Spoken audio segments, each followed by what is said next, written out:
Hi and welcome to Fedmail. Thank you for joining us on this Friday afternoon. It's cold and wet in Worcester, but I hope your heart is warm with Shabbos coming up. A lot going on around the world. Let's begin with Israel. The ICJ had a preliminary ruling this morning on the charges brought by South Africa about genocide and war crimes. Ultimately, there were two big pieces that came out of this. One is that Israel may continue the operation to rescue the hostages and to remove Hamas from Gaza. They don't need to have a ceasefire. And also that the preliminary ruling called on Hamas to immediately release the hostages. There will be continued investigation into Israel's actions in Gaza, and they'll proceed from there. But today's ruling from all of the different parties involved, everyone's sort of interpreting this in their own way. There's a lot of legalese and international laws, complicated and complex. So it's being read and summarized basically depending on people's political opinions about this, especially from the anti-Israel side, which is viewing this in their own propagandized way. Also, this was a deadly week. There were 24 Israeli IDF soldiers killed in action in Gaza. There was a terrible building collapse, which was, I believe, the single deadliest day during this operation. So that was terrible to see. Rockets were fired into Israel.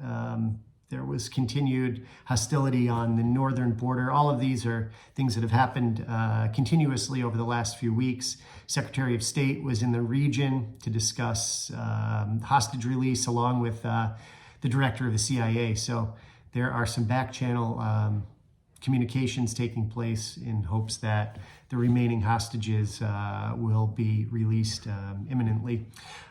Within Fedmail, you can see a few photos from a recent trip taken by Liz and Joey Baker to Israel. They were part of a volunteer group, and there have been a number of community members who have now visited Israel, and it's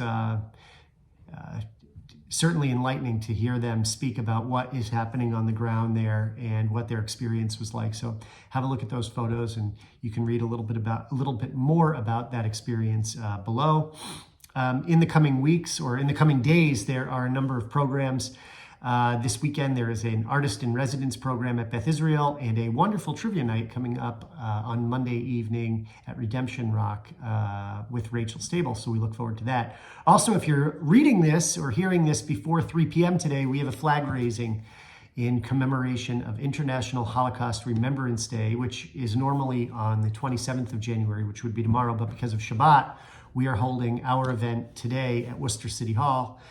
International Holocaust Remembrance Day is not Yom HaShoah, of course, which is a date in the spring, but this particular date is in recognition of the day when the gates of Auschwitz were opened up in 1945, January 27th, 1945, during the last few months of the war, and the remaining prisoners or hostages or survivors were released on that date. So it's important to commemorate it, especially given the circumstances, rising anti-Semitism and the difficulties faced by Jewish communities around the world. So we look forward to seeing you there. And if you're watching this after the program, then we thank you for attending. With that, I want to wish you a good Shabbos, Shabbat Shalom. Thank you for your support, generosity, and unity. Take care. Bye-bye.